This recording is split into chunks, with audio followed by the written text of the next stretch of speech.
Oke, jadi sebelumnya mohon maaf banget kalau misalkan kita baru mulai di jam 20.51, dikarenakan tadi ada masalah di Zoom juga, dan aku juga barusan selesai untuk persiapan presentasi besok. Jadi sorry banget kita baru mulai malam ini, semoga apa yang tak sampaikan ini bisa dimengerti oleh semua ya. Oke, kita masuk ke pembahasan skenario ketiga untuk persiapan besok. Jadi untuk di skenario 3 ini sebenarnya materinya sangat menarik ya. Kita membahas tentang energi. Ini buat teman-teman yang suka diet, teman-teman yang suka nge-gym, pasti senang sama materi ini. Tapi maaf banget, aku di sini fokusnya membahas untuk di skenario, yaitu ke Nyonya R, tidak membahas secara eh,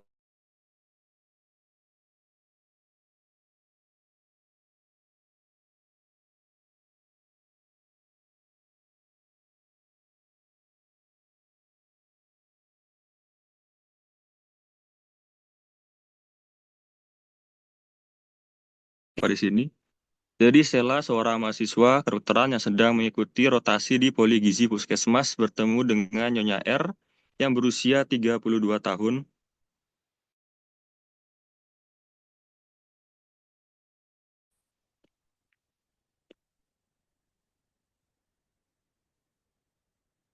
Berusia 32 tahun, berat badannya 68 dan TB-nya 160 cm. Seorang pekerja kantoran yang sedang mencoba menurunkan berat badan. Ia menggunakan smartwatch dan aplikasi penghitung kalori yang menunjukkan bahwa kebutuhan energinya sekitar 2100. Ini masih menggunakan smartwatch ya, belum berdasarkan perhitungannya. Per hari berdasarkan aktivitasnya yang ringan. Kemudian ia hanya mengonsumsi sekitar 1200 sampai 1300 kilokalori per hari karena ingin cepat turun berat badan. Sementara tetap olahraga, intensitasnya sedang, itu 4 kali seminggu. Ini masuk ke aktivitas yang sedang ya nanti ya. Nah, dalam 2 bulan terakhir, berat badannya turun 3 kilogram, tetapi ia mengeluh cepat lelah. Ini adalah efek sampingnya, cepat lelah, sulit konsentrasi, dan siklus menstruasinya mulai tidak teratur.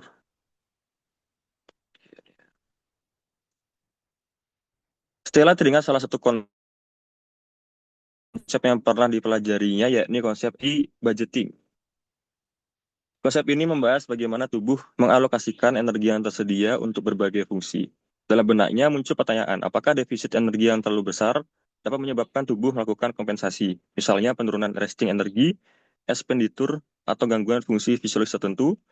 Bagaimana energi, oh ini soalnya ya, bagaimana energi budgeting yang rasional sehingga dapat menyeimbangkan asupan energi, pengeluaran energi, dan kondisi klinis, bagaimana energi budgeting pada berbagai usia seperti yang tampak pada gambar di atas, bagaimana dengan individu yang pada saat kondisi sakit, bagaimana implikasi jangka panjang pada energi budgeting yang tidak proporsional. Oke, ini adalah soal pemicu buat di skenario 3. Kemudian untuk LO-nya di sini yang kita lihat, yang pertama kita mampu untuk bagaimana cara menghitung kebutuhan energi. Itu yang pertama. Dan juga faktor yang mempengaruhi kebutuhan energi pada berbagai siklus kehidupan. Ini udah masuk ke bagaimana cara menghitung energi ya.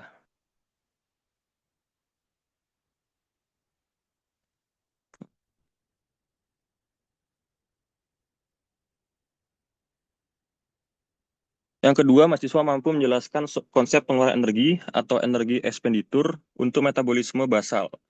Metabolisme basal adalah MBR. BMR.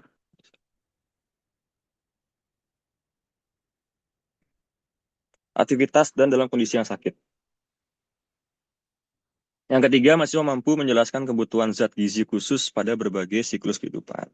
Oke.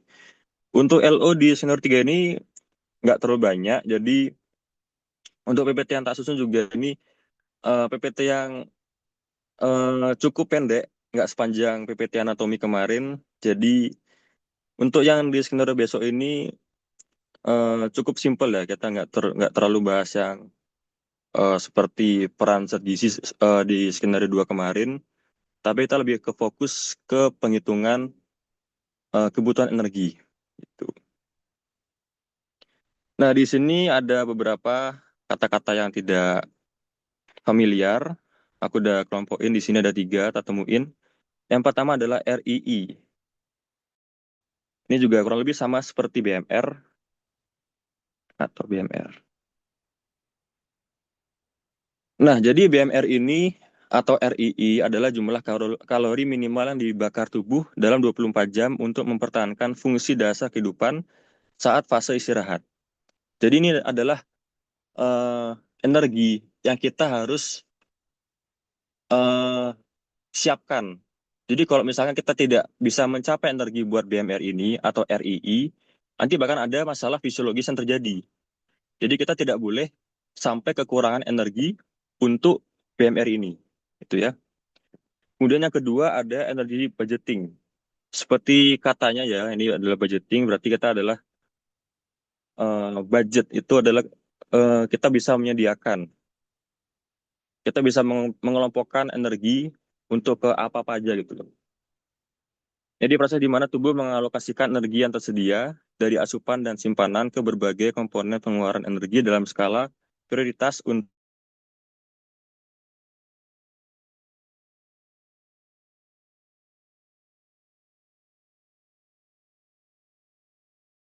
satunya adalah BM. Nanti habisnya BMR, kemudian sisa lagi dua kita akan bahas setelah ini. Oke. Yang ketiga adalah defisit energi. Jadi seperti namanya defisit berarti mengurangi. Ini adalah kondisi di mana adanya ketidakseimbangan yang negatif. Berarti dia kurang ya. Antara asupan energi total dan TDII. Jadi jika defisit energi ini melebihi kapasitas yang parah, nanti akan terjadi beberapa masalah fisiologis. Jadi ini ada levelnya ya. Ada level yang minimal, kemudian ada yang level ringan, sedang, berat, sampai ekstrim. Kita akan bahas di slide berikutnya.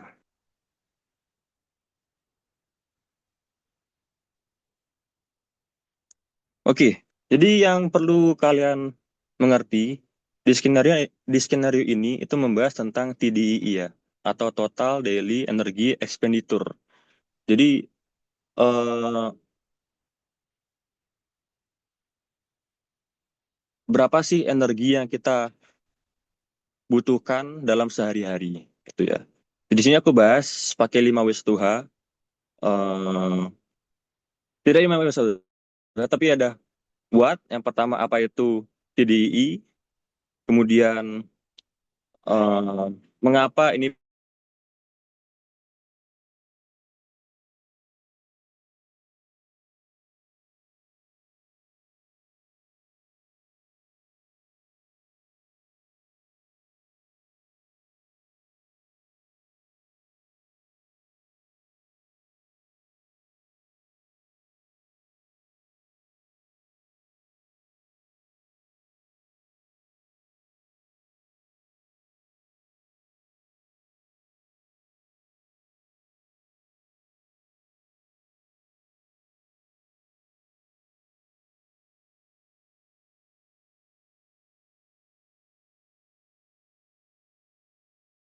itu sama dengan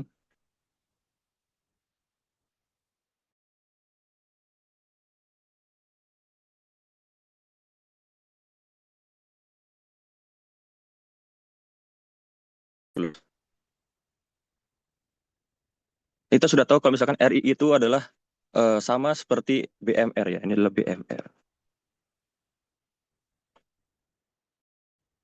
Ya, nah, proporsi BMR itu adalah 60% dari total TDI. Dan ini benar-benar harus kita sediakan. Tidak boleh kita sampai kurang dari porsi BMR. Kemudian ada PAEE. Ini adalah energi untuk semua gerakan tubuh. Ini ada dua. Ada yang olahraga dan sama non-olahraga. Ini proporsi adalah 30% dari total TDI. Yang ketiga adalah TIF. Itu adalah energi yang kita gunakan untuk mencerna makanan.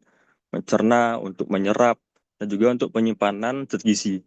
Jadi kita makan pun kita harus punya energi yang kita sediakan itu loh. Jadi bukan sekedar kita menyimpan dengan free, tetapi kita harus ada kompensasi yang kita berikan, yaitu kita harus menyediakan energi untuk bisa mencerna, menyerap, dan juga menyimpan zat gizi yang kita makan begitu.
Halo, sudah jelas belum?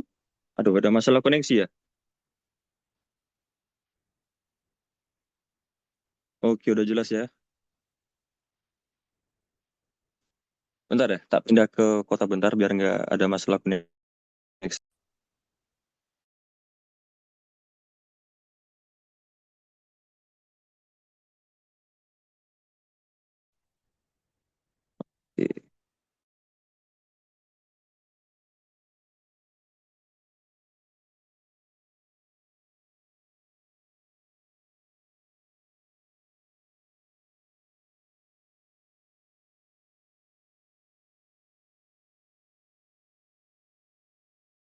Yang exercise dan yang non exercise.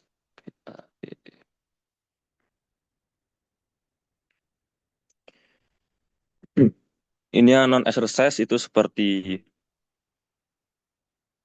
untuk mandi, untuk bekerja, untuk berjalan ke kampus, itu yang non exercise.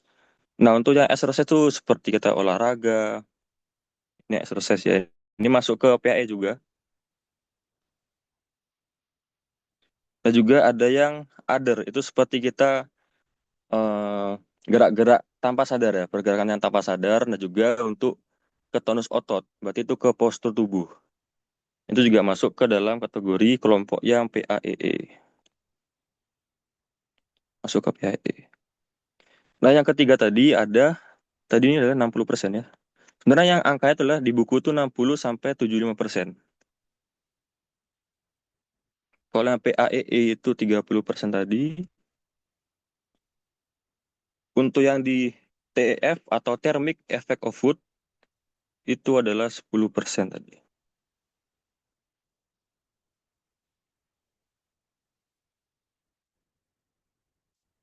Nah, ini ada beberapa ini ya. Tadi aku tambahin satu tabel. Ini buat beberapa tips.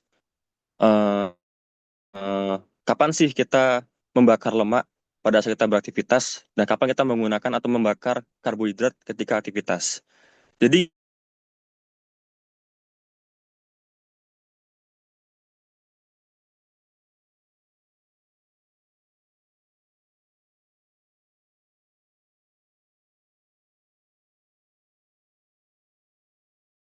ini kondisi yang benar-benar ya energi yang cepat dan itu pun bisa dilakukan dengan anaerob tanpa oksigen.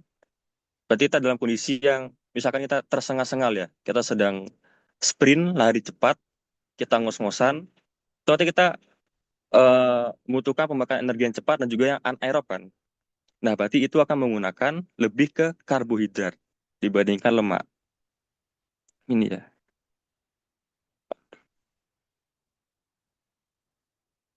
Ini untuk nasional aja. Ini masuk di PPT-nya Dr. Rifana mengenai peran zat gizi makro dan mikro. Nah, kemudian kalau misalkan kita dalam kondisi yang santai, kita oksigen cukup, kemudian nah ini dipengaruhi oleh heart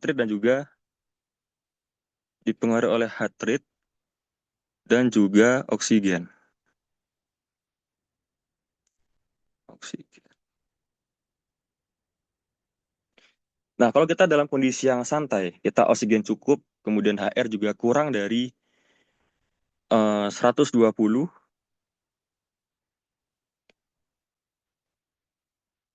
kurang dari 120, dan juga oksigennya cukup, oksigen cukup.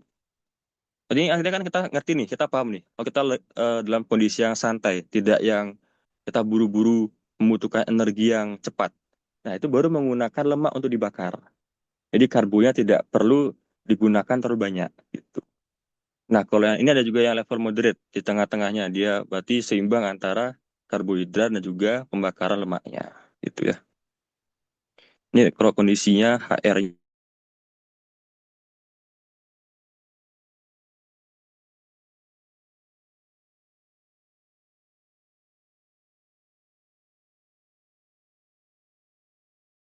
juga.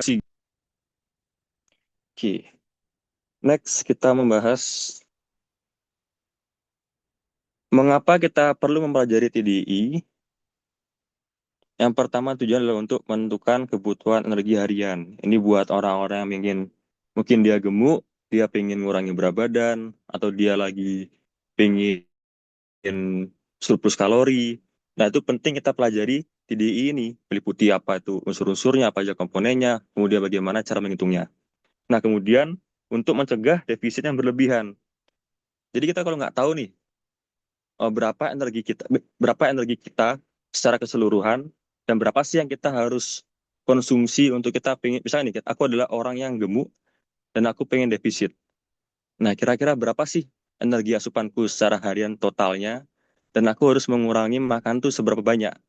Nah, kalau aku nggak ngerti, aku bakalan menguranginya secara ekstrim yang pada akhirnya akibatnya bakalan muncul permasalahan fisiologis. Gitu. Yang ketiga adalah mencegah surplus berlebihan. Ini juga kebalikannya, misal aku pengen gemuk, tapi aku tidak mengerti bagaimana diri itu, ya aku bakalan makan seadanya, makan yang sepuasnya, pokoknya kenyang, tapi bakalan muncul permasalahan fisiologis juga. Gitu.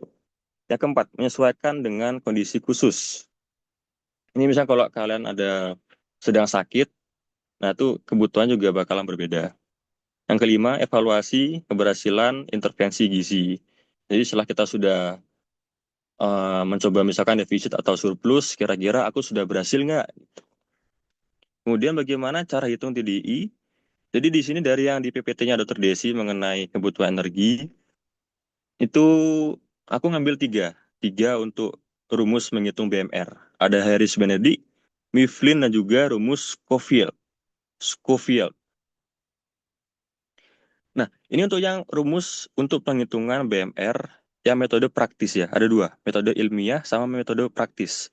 Kalau yang metode ilmiah itu tidak perlu menghitung secara manual menggunakan rumus-rumus ini, tapi menggunakan suatu teknik ya. Itu ada teknik air berlebar ganda, kemudian menghitung dengan kalorimetri, ada dua, secara langsung dan tidak langsung. Nah, kalau misalkan kita tidak menghitung, tidak ada apa ya, kita tidak ingin melakukan dengan cara yang metode ilmiah, kita bisa menghitung dengan cara yang praktis, menggunakan rumus. Di sini aku udah siapin tiga rumus. Ada rumus Harris Benedict, ini rumus Harris Benedict, ada rumus Mifflin, dan juga ada rumus Schofield. Ini untuk menghitung BMR. Nah, apa sih rumus dari TDI? TDI itu dihitung dengan cara BMR dikali physical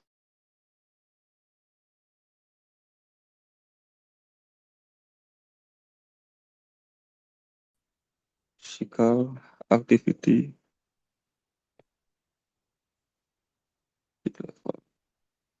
Jadi rumus CDI adalah BMR dikalikan PAL atau Physical Activity Level. Nah, ini biar kita juga nggak terlalu melenceng dari Nutri Survey, kita menggunakan rumus yang Schofield ya. Dan untuk PAL itu ada tiga.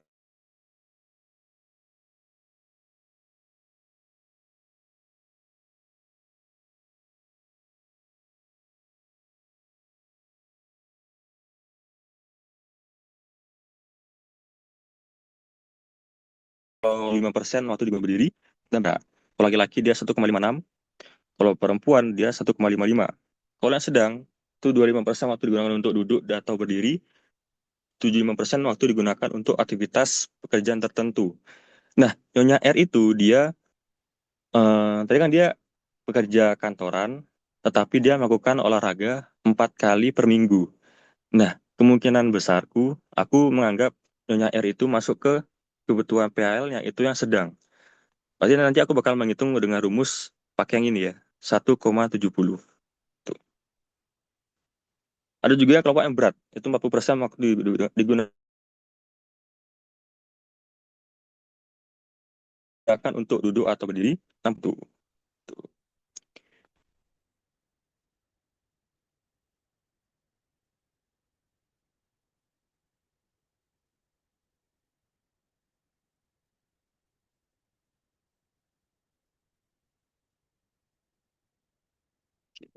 Ini sama kayak tadi. Oke, Oke, kita akan pecah beberapa komponen ya. Tadi ada RII, ada PAEE, dan TEF. Kita akan bahas yang pertama adalah REE atau Resting Energy Expenditure atau BMR.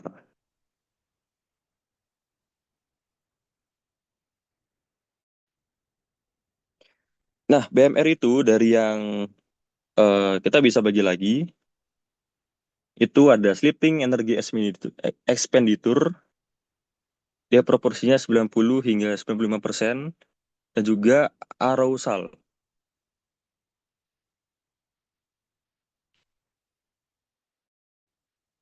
Nah, arousal ini itu energi yang kita eh, gunakan untuk kita dalam kondisi waspada selama tidur. Kan kita nggak mungkin tidur itu dalam kondisi benar-benar kayak orang mati kan. Nah, kita butuh harus tetap peka. Nah, itu menggunakan 5 hingga 10% dari energi BMR, arousal. Jadi buat stay awake selama kita tidur. Nah, juga kalau kita bangun tidur, itu juga butuh energi. Nah, itu masuk ke arousal. Nah, kalau yang sleeping energy expenditure, ini energi yang kita keluarkan saat tidur. Ini dalam kondisi yang termonetral. Berarti kita kondisi tidak ada adanya kelainan suhu tubuh ya. Entah itu panas atau itu dingin, tapi dia kondisi suhu yang netral. Nah, kita dalam kondisi yang sedang tidak bergerak. Nah, kita gunakan energi itu untuk apa aja sih? Yang pertama, kita untuk ya fungsi fisiologis tubuh ketika fase istirahat. Dan ini ada beberapa eh, bobotnya. Yang pertama kita bisa menggunakan ada organ jantung, udah pasti jalan kan jantung kan. Terus ginjal, ada otak, ada hati, otot rangka, jaringan lemak, dan massa sisa. Ini meliputi tulang, kulit, usus, paru. Nah, jantung dia menggunakan eh, laju metabolik spesifiknya dia 450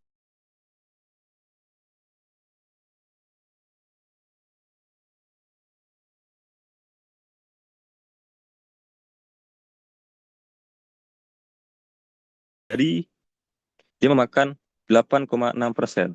Tapi ingat ya, ini adalah masuknya adalah FFM. Ini adalah kelompok FFM.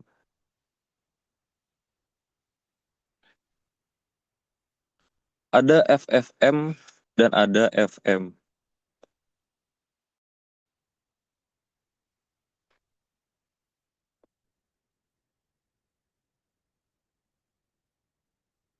Ada FM. FFM adalah free fatty massa, massa bebas lemak. Kalau FM itu massa lemak. Nah, kalau dalam kondisi eh,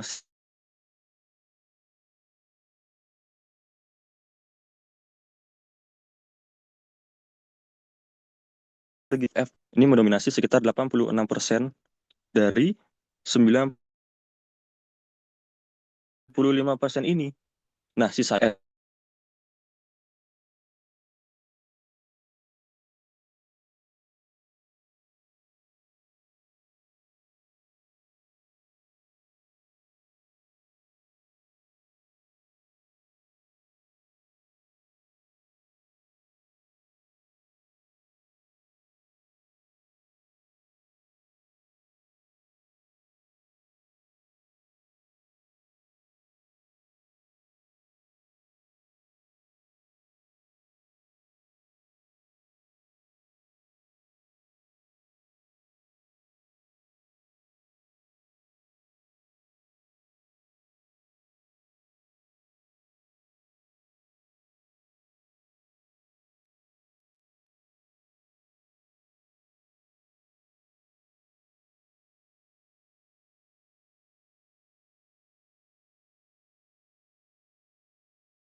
lalu udah jelas belum sinyalnya? Atau masih kurang jelas? Tadi masih putus-putus. Kalau sekarang udah lancar belum? Aman kok, Kak. Oke, kita lanjut lagi ya.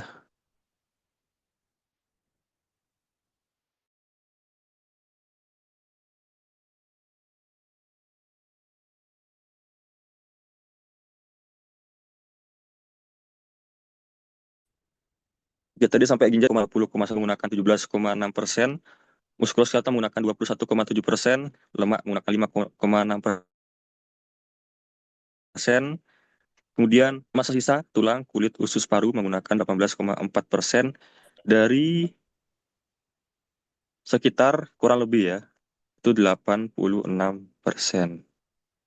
Ini adalah FFM atau Free Fatty Massa. Nah, ini baru yang BMR ya. Itu menggunakan segini. Ini semua berjalan dalam kita kondisi sedang tidur, istirahat. Jadi kalau kita kurang energi di BMR, misalnya BMR kita adalah 1.200, tapi kita mengonsumsi per hari hanya 1.000. Berarti kurang 200 buat BMR kan. Nah, pasti bakal ada muncul masalah entah itu di jantung, entah itu di ginjal, otak, hati, atau di muskuloskeletal. Dan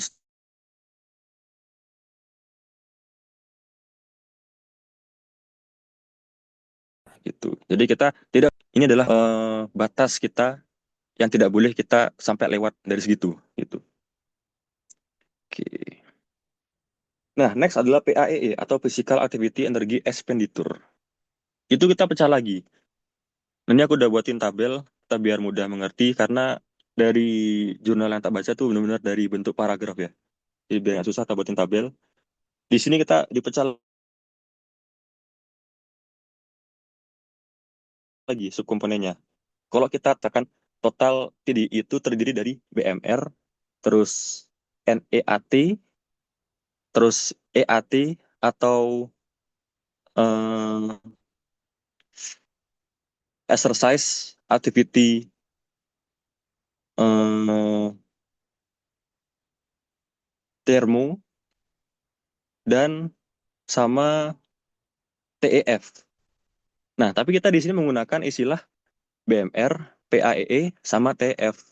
Nah, di mana EAT sama NEAT, nah dia masuknya ke PAEE gitu. Dia masuk ke PAEE. Jadi PAEE itu dipecah lagi jadi 4.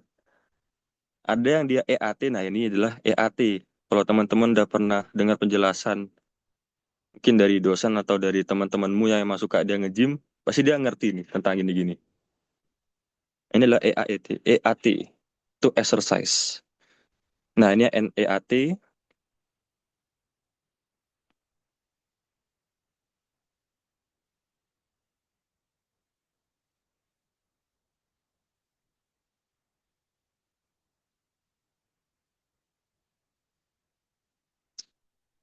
ini yang NEAT. AT ini adalah activity thermogenesis ya. AT, activity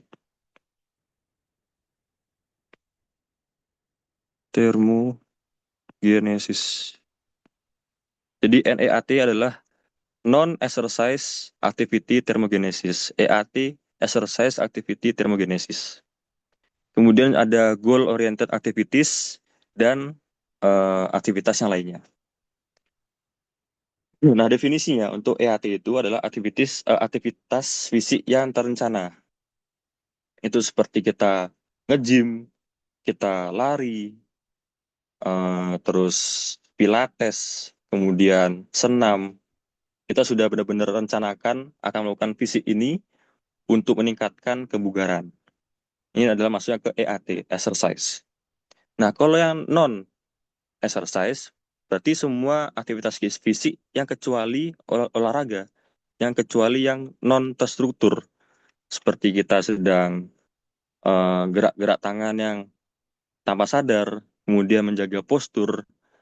Nah, itu masuk ke NEAT. Ada juga istilah goal oriented activities. Ini pekerjaan yang di luar olahraga itu seperti pekerjaan rumah tangga. Kita jalan ke kamar mandi, kemudian bersih-bersih kamar, eh, terus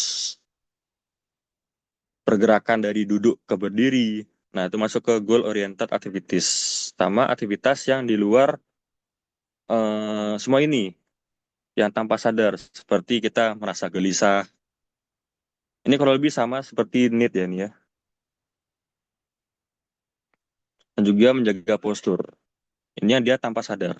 Berarti yang non volunteer ya.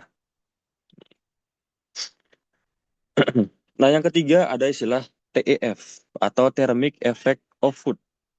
Jadi yang tadi tak bilang tadi yang kita misalkan makan, mencerna dan penyerapan itu butuh energi. Nah, itu masuk ke TF. Nah, tetapi energi yang kita keluarkan itu bergantung pada karakteristik makanannya.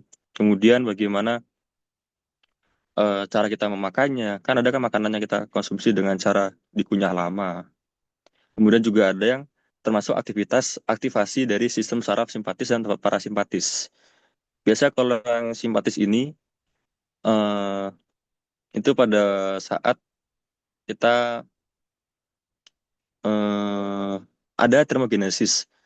Jadi kalian pernah merasakan ya, kalau misalnya kita sedang makan, kita merasa tubuh kita makin panas. Nah, itu adalah aktivasi dari sistem saraf yang simpatis. Nah, kalau yang parasimpatis, kan dia rest and digest, berarti pada saat pengosongan lambung. Nah, itu aktivasi yang saraf parasimpatis. Nah, ini saraf ini itu butuh energi. Oleh karena itu, dia masuk ke kategori yang thermic effect of food. Jadi ini tentang suhu ya, termi. Ini dari kata termo, yang artinya suhu. Efek bagaimana perubahan suhu oleh makanan. Nah, ternyata saraf ini juga butuh energi untuk bisa aktif. Simpatis, parasimpatis. Ingat ya, simpatis ini buat eh, mekanisme fight or flight.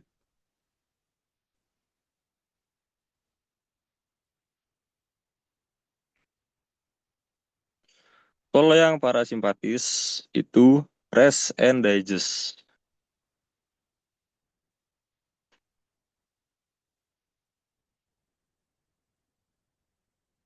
Oke.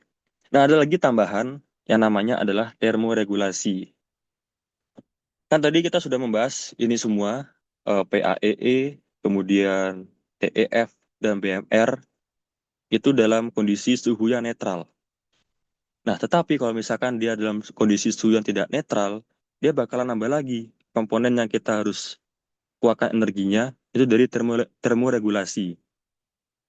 Jadi kalau kita dalam kondisi suhu yang tidak netral, misalkan nih dalam kondisi suhu yang dingin, kondisi suhu yang dingin, kita bakalan berusaha untuk mencapai homeostasis dong. Kita harus bagaimana cara biar tubuhku ini itu bisa seimbang. Berarti aku harus dengan cara menggigil, menggigil. Kemudian untuk yang masih neonatus, yang masih eh, belum sampai ke anak-anak neonatus, itu ada termogenesis tidak menggigil. Ini biasanya mekanisme dari lemak coklat. Nanti bisa teman-teman cari ya, lemak coklat. Lemak coklat. Nah, lemak coklat itu dia berfungsi untuk mencapai homeostasis untuk memberikan panas, tetapi dengan cara tidak menggigil. Dia tidak menggigil, tapi dia menggunakan mekanisme dari si lemak coklat ini untuk bisa mencapai homeostasis, untuk bisa mencapai suhu yang sudah diatur. Tuh. Nah, kalau kondisi yang suhunya panas, bagaimana cara kita bisa menjaga biar kita seimbang di suhunya? Dengan cara berkeringat, kemudian vasodilatasi, dan juga dengan cara peningkatan kerja jantung.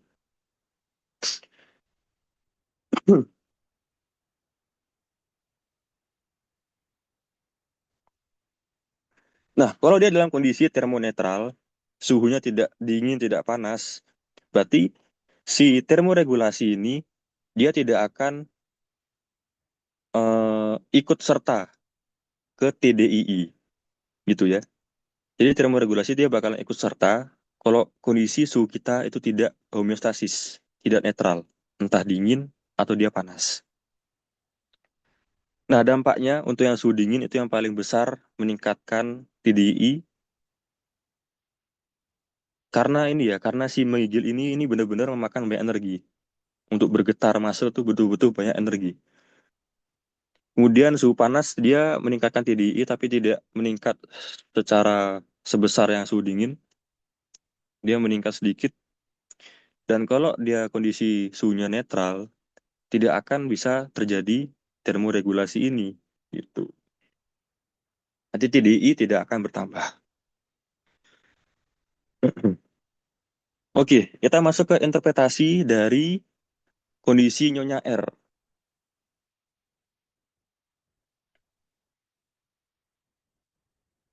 Kira-kira Nyonya R ini sudah benar nggak sih TDI-nya dia dan berapa sih BMR yang dia butuhkan gitu.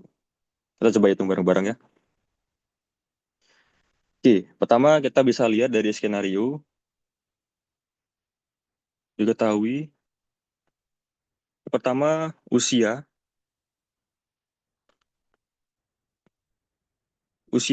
Nyonya R itu 32 tahun.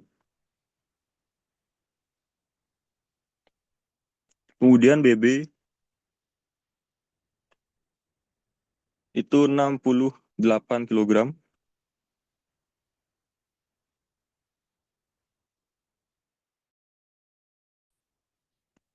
Terus tinggi badan 160 cm. Ia merupakan pekerja kantoran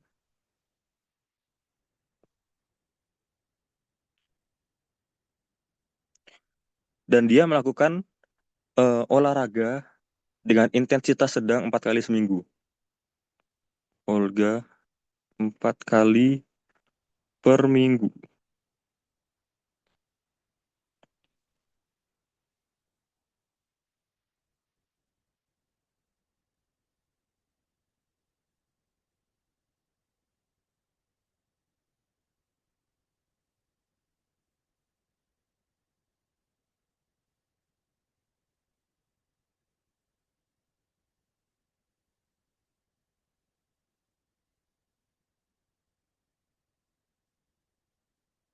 Oke, di sini udah ada 5 unsur ya. Kita lihat lagi usia 32 tahun, BB 68 kilogram, TB 160 cm.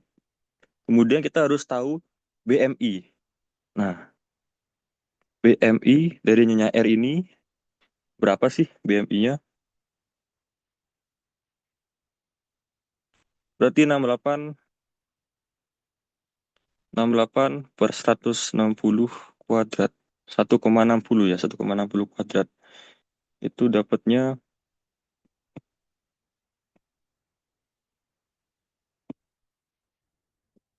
26,56. Ini BMI. Nah, kita interpretasi. Kira-kira kalau segini, itu dia masuknya ke gemuk ini ya. Ini adalah gemuk. Masuk ke gemuk. Rentangnya gemuk itu, seingatku itu di 25,1, 25,1 sampai 27,0. Kalau dia masuknya di atas 27, dia sudah masuk ke obesitas. Kalau dia normal, normal itu 18,5 sampai 25. Terus kalau dia kurus itu di bawah 17, di bawah 17. Nah, kalau dia kurus ringan, ada lagi kurus ringan, itu 17,0 sampai 18,4. Nah, dia ini masuk ke kategori gemuk. Itu di antara 25,1 sampai 27,0. Nah, kemudian di sini diketahui dari hasil dia hitung TDI, TDII aplikasi itu dapatnya 2100 kilokalori.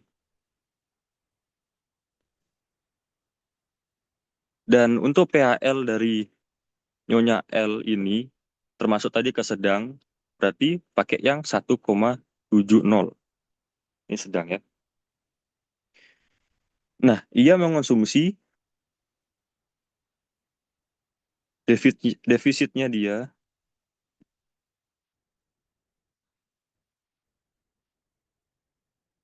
intake-nya dia kalori itu cuma 1.200, intake kalorinya itu 1.200 sampai 1.300 kilokalori. Ini per hari. Nah, pertama aku mau eh pastiin dulu, kira-kira TDI dia ini bener nggak sesuai dengan perhitungan menggunakan rumus nggak atau berbeda, tuh ya. Jadi aku bakalan pakai Scoville, rumusnya Scoville.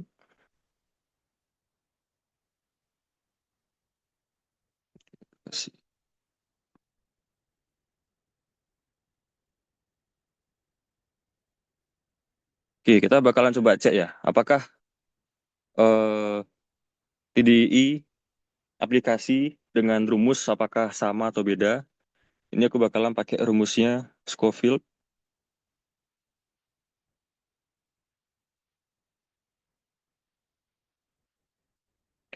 Oke, kita masukin angkanya.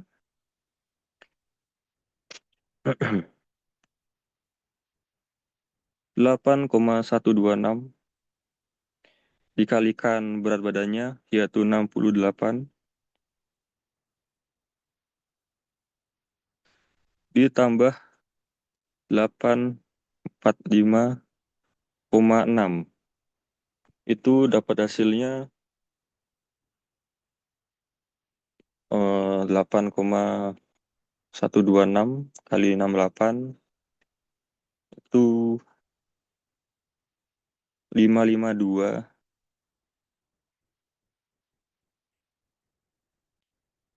552,568 tambahkan dengan 845,6 dapatnya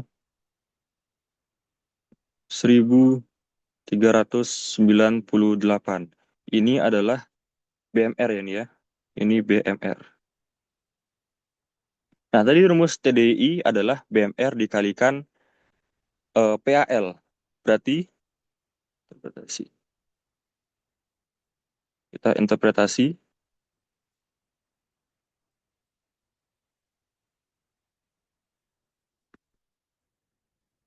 adalah BMR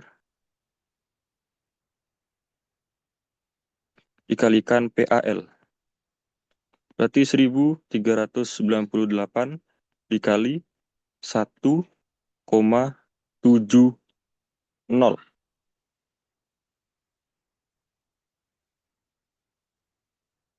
Itu dapat 2.377. Nah, ternyata ini adalah TDI dia yang dihitung menggunakan rumus praktis, menggunakan rumus Scofield, dapatnya segini. Nah, ternyata beda kan? Hasilnya hitung sama rumus dibandingkan hitung dengan aplikasi. Tadi 2.100, tapi pakai rumus dia 2.377. Nah, kenapa bisa beda? Tadi kita di sini menghitung dengan cara mengalihkan dengan seberapa besar aktivitas dia. Nah, sedangkan kalau misalkan di aplikasi, kan dia nggak tahu kita ngapain sih aktivitasnya, kemudian eh, apakah kita ada tambahan ada tambahan aktivitas dari pekerjaan, ataukah ada tambahan aktivitas dari olahraga. Nah, itu perlu dihitung menggunakan rumus, tidak bisa menggunakan aplikasi. Oke, jadi TDI Nyonya R adalah 2.377. Nah, tetapi intake kalorinya Nyonya R itu adalah 1.200 sampai 1.300. Aku mau tahu nih, kira-kira dengan indeks itu, apakah defisitnya Nyonya R itu maksudnya normal atau defisitnya yang salah? Kan tadi, kalau misalkan kelompok dari defisit itu ada minimal, ini ya, ini level defisit kalori. Ada minimal, ringan, sedang, berat, sama ekstrim. Kalau dia defisitnya minimal, itu di bawah 10% dari TDI. 10% dari TDI. Dan hasilnya adalah penurunan berat badannya sangat lambat. Kalau dia defisitnya ringan, itu menggunakan 10-20% dari TDI. Dampaknya adalah penurunan BB yang sehat. Kalau dia sedang, dia menggunakan 20-30%, jadi dia penurunan BB yang cepat. Kalau dia defisitnya berat, itu 30-40%, itu akan terjadi adaptasi metabolik signifikan, bakalan muncul kelainan fisiologis. Nah, ini udah mulai masuk bahaya ya, kelainan fisiologis. Ini jangan sampai kita defisit kalori segini. Dan yang ekstrim itu 40%, ini udah pasti muncul kelainan fisiologis yang lebih parah lagi. Nah, fisiologis yang parah. Fisiologis parah. Nah, tadi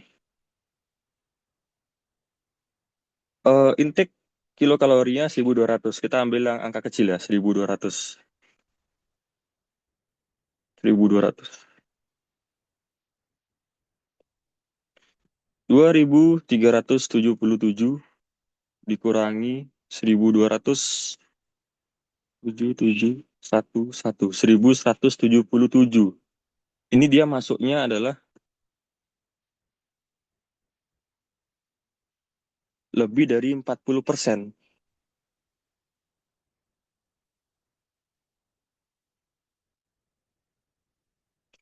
Ini dia benar-benar parah ya nih ya. Dia pakainya lebih dari 1.000 kilokalori. Jadi dia masuknya defisit kalori yang ekstrim. Jadi nggak heran kalau dia muncul gejala yang tidak normal. Seperti kita balik ke skenario.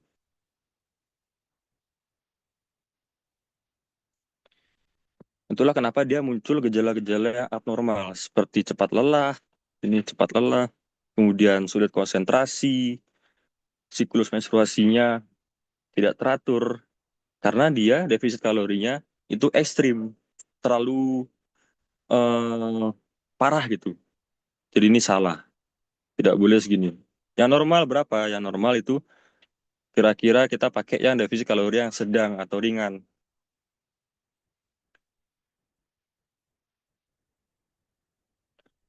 Kita disarankan itu menggunakan defisit kalori yang ringan atau sedang. Nah, ini pun sedang itu benar-benar harus tidak boleh sampai lewat dari 750 ya. Tidak boleh terlalu tinggi. Kalau bisa ini palingan 500 sampai 600 lah. Yang paling aman tuh 500 sampai 600. Kalau dia di udah lebih dari 600 sampai 750, itu nanti bakalan udah mulai muncul beberapa karena fisiologis, tapi dia masih minor. Mungkin dia kelelahan atau dia tidak bisa konsentrasi gitu. Jadi yang aman, ringan. Kalau mau yang optimal, itu sedang. Sedang keringan. 500 sampai 600 kilokalori. Itu. Berarti cara defisitnya Nyonya R itu salah. Dia menggunakan defisit kalori yang ekstrim. Ini defisit kalori ekstrim.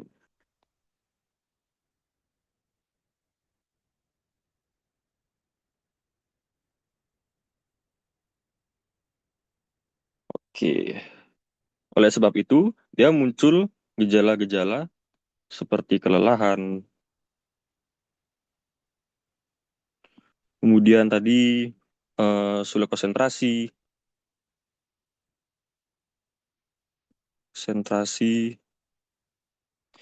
dan dia siklus menstruasinya itu tidak teratur, entah dia tertunda atau dia eh, macet sama sekali ya, tidak menstruasi sama sekali. Tapi ini dalam waktu yang tidak lama pasti. siklus menstruasinya tidak teratur. Oke. Oke. Ya, ini adalah hasil dari interpretasi data Nyonya R.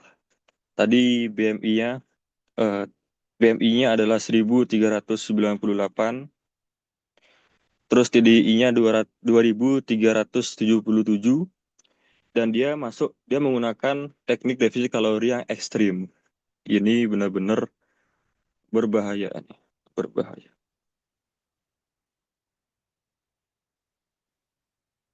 Oke. Ya, next kita bakalan membahas soal pemicu. Yang pertama, apakah defisit energi yang terlalu besar dapat menyebabkan tubuh melakukan kompensasi, misalnya penurunan resting energi expenditure atau gangguan fungsi fisiologis tertentu? Aku langsung buatin tabel apa aja contohnya ya. Yang bakalan terjadi kalau kita sudah terjadi kompensasi dari kesalahan dalam defisit kalori. Yang pertama adalah bakalan muncul gangguan di sistem reproduksi. Itu seperti yang tadi, itu terganggunya menstruasi, entah itu tertunda atau dia terhambat, atau nama kerennya adalah amenorrhea. Karena ada penekanan pada hormon GnRH, LH, dan FSH.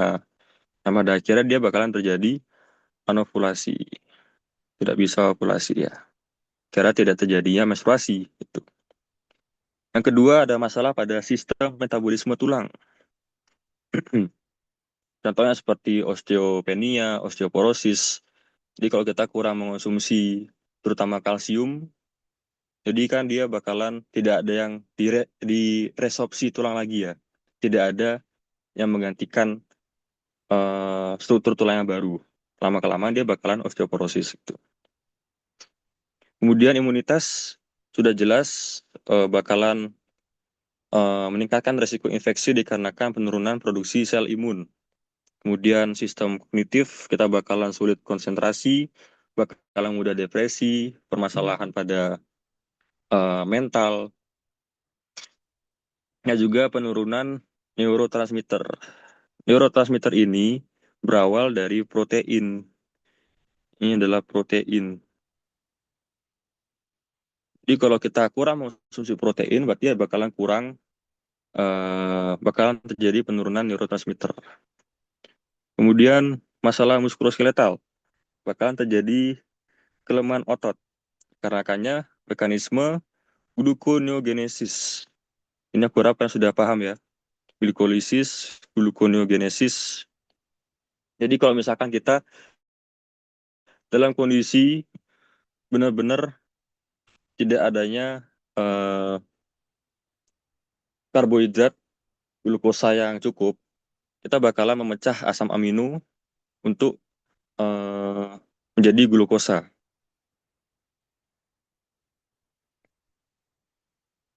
Yang nantinya bakalan digunakan untuk untuk membuat energi.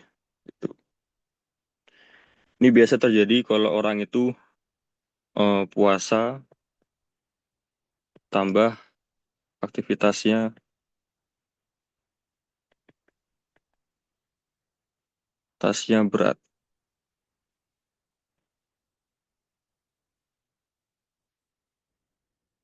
Kemudian bakalan ada muncul masalah di kardiovaskular. Bakalan terjadi bradikardi atau HR-nya itu rendah dan juga hipotensi, tensi rendah. Dikarenakannya penurunan aktivitas saraf simpatis. Karena dia bakalan dialokasikan dan dia bakalan hemat energi. Jadi dikarenakannya energi itu kurang, kita bakalan mengalokasikan agar merata ke semua sistem organ. Jadi otomatis di masing-masing organ itu bakalan terjadi penurunan fungsi kan, karena energi yang kurang. Dibandingkan pada saat kita mengonsumsi energi yang standar, kita bisa membagi ke semua sistem dengan seimbang. Tapi karena kita energi yang kurang, otomatis semua bakalan berkurang. Oke, ini yang nomor satu ya. Kira-kira apakah sudah menjawab? Kalau ada masih kurang jelas, bisa kasih reaction atau mungkin ada yang mau bertanya dulu di soal nomor satu. Kalau sudah aman bisa kasih reaction jempol, teman-teman.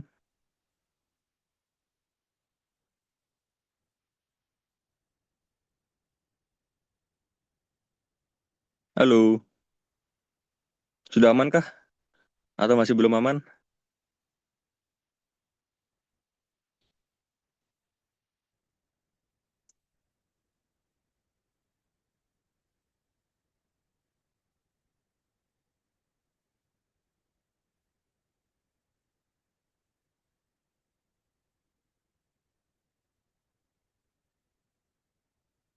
Oke, semoga aman ya. Nanti kalau memang misalkan mau bertanyanya setelah diskusi ini, kalian bisa coba PC ke aku ya. Oke, next soal 2. Bagaimana energi budgeting yang rasional sehingga dapat menyeimbangkan asupan energi, pengeluaran energi, dan kondisi klinis? Oke, jadi energi budgeting yang rasional itu adalah pengaturan keseimbangan energi yang mempertimbangkan kebutuhan fisiologis, meminimalkan adaptasi metabolik yang negatif, dan mempertahankan fungsi organ dan jaringan.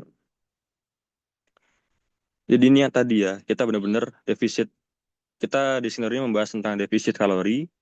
Kita harus tahu kira-kira berapa sih yang kita bisa kurangi dan dia tidak menimbulkan kelainan fisiologis. Tadi seperti yang tak bilang, bisa di level ringan atau sedang.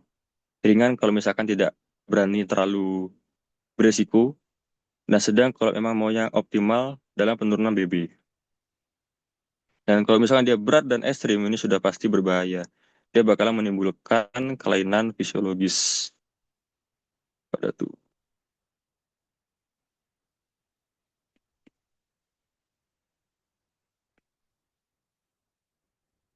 Fisiologis. Oke, next. Nomor 3, bagaimana energi budgeting pada berbagai usia seperti yang tampak pada gambar di atas. Nah, ini yang tadi gambar di skenario ya. Jadi, eh, kira-kira apakah sama di semua usia ataukah dia berbeda? Jadi, pada ini ya, bisa fokus ke gambar di sini. Ini aku buatin tabel biar mudah dimengerti. Jadi, yang fase satu itu di usia 0 hingga 1 tahun, itu akan terjadi peningkatan BMR meningkat 150% dari perhitungan orang dewasa, dari perhitungan stabil ini.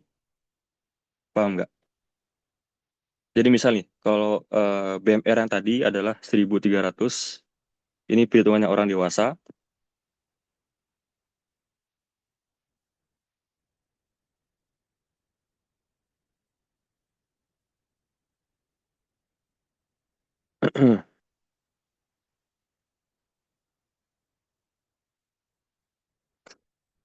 Berarti kalau misalkan di fase 0,1 tahun,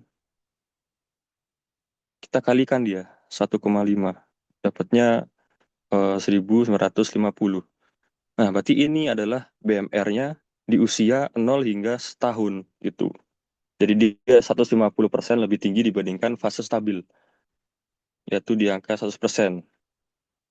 Jadi ini aku pakai permisalan, misalkan BMR-nya orang dewasa yang di fase stabil itu 1.300, kita kalikan dengan 150%, dapatnya 1.950. Ini pada usia 0 sampai 1 tahun. Gitu. Nah ini ya, dia ada peningkatan 150% di sini. Kemudian pada fase usia 1 sampai, ini 18 tahun, ini salah ya. 1 sampai 18 tahun, dia terjadi penurunan. Menurun menuju ke 100%. Nah, tadi kenapa yang di fase usia 0 hingga 1 tahun itu bisa meningkat 150%? Dikarenakan pada usia segitu, metabolisme organ itu benar-benar tinggi. Dan pada fase di usia 1 hingga 18 tahun, itu sudah mulai menurun, sudah mulai menuju ke arah stabil di 100%. Jadi bisa kita mungkin kalikan 1,3, 1,2 gitu. Dia sudah mulai masuk ke fase stabil. Nah, baru di usia 18 tahun sampai di 46 tahun, ini adalah fase plateau. Dia fasenya konstan ya. Dia lurus, tidak ada naik, tidak ada turun. Nah, ini di usia 20, sorry, 18 sampai 46 tahun.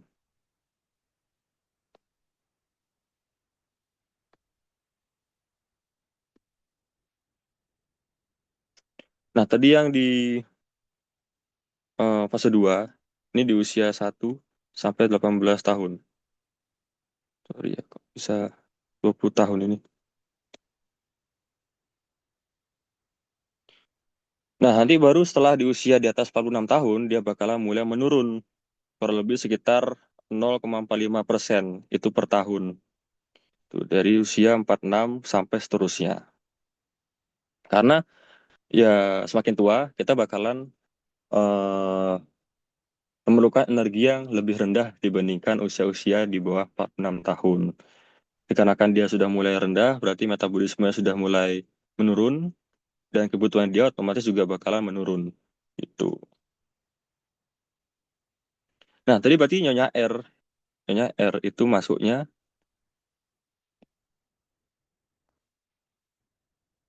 masuknya ke fase 3. Dia di fase stabil. Dia di fase 100%. Berarti tidak perlu kita tingkatkan lagi, entah kita kalikan 1,2 atau 1,5, tapi dia udah 100%. Tuh. Oke, nomor 3, kira-kira dari gambar ini sudah paham belum? Masih ada yang kurang jelas?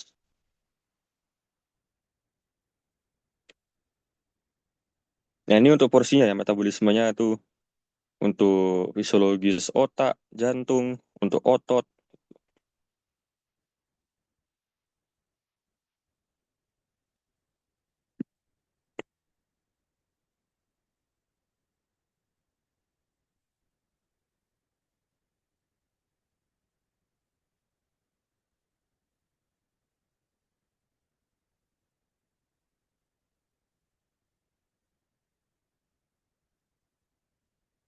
Boarding in progress. Halo, gimana udah jelas belum? Kalau udah jelas bisa kasih reaction jempol, teman-teman.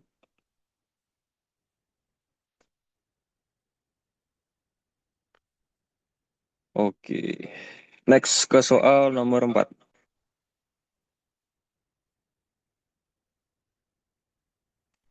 Nah, bagaimana energi budgeting pada saat kondisi sakit? Nah, ini aku ambil dari PPT-nya Dr. Desi. Ini cukup simpel. Kita tinggal menambahkan dengan kalau dia sakitnya ringan, tambah 10%. Kalau dia sedang, tambah 25%. Kalau dia berat, tambah 50 sampai 100%. Tapi kita harus tahu, kalau misalnya pada saat kita kondisi sakit, berarti PAL-nya itu tidak setinggi seperti ringan, sedang, atau berat. Paling tidak dia kurang lebih sekitar pada saat dia istirahat, itu kalau nggak salah 1,2 atau enggak 1,1. Berarti rumusnya adalah menghitung BMR dikalikan dengan fase sedang istirahat ditambah dengan berapa persen. Entah dia sakitnya apakah dia ringan atau sedang atau berat. Ya.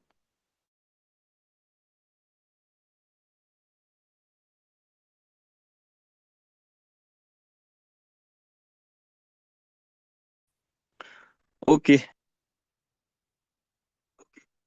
agak ngelag ya.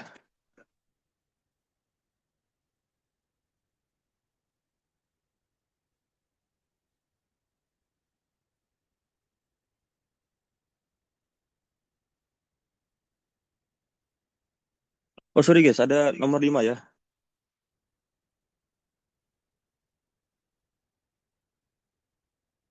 Eh, Bagaimana implikasi jangka panjang pada energi budgeting yang tidak proporsional?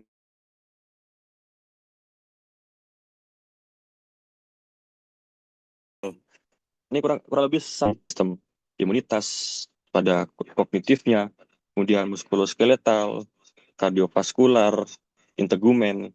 Nah, itu bakal muncul permasalahan gitu. Sebenarnya aku mau bahas ini dengan lebih lengkap, tapi mohon maaf dikarenakan aku benar-benar waktunya dikit buat nyusun ini, jadinya cuma bisa segini. Tapi kurang lebih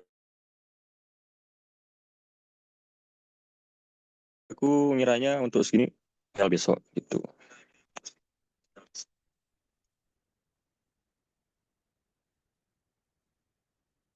Oke, gimana teman-teman?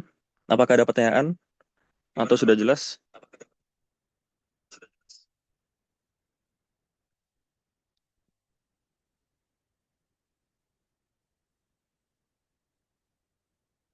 Hmm, Kita selesai sejam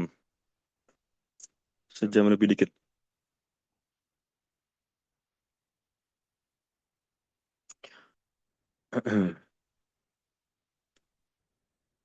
Gimana? Adakah yang mau bertanya?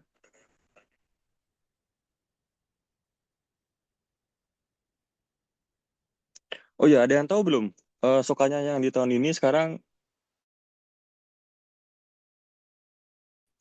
metabolisme zat gizi.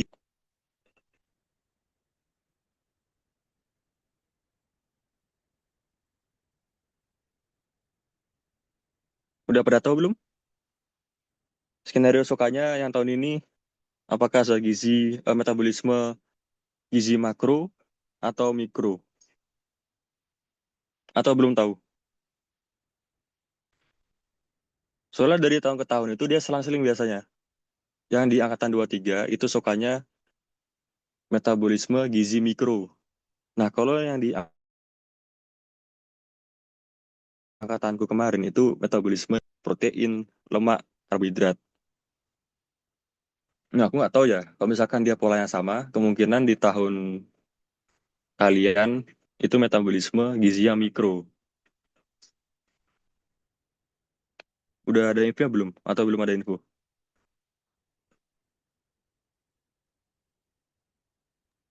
Belum ada informasi. Oke. Nanti buat cari aman, mending pelajari semua ya metabolisme gizi makro, mikro.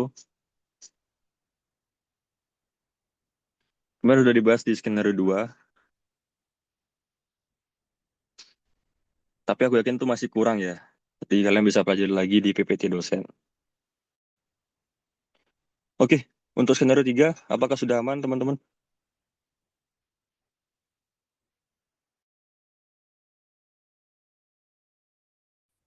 Atau masih kurang jelas?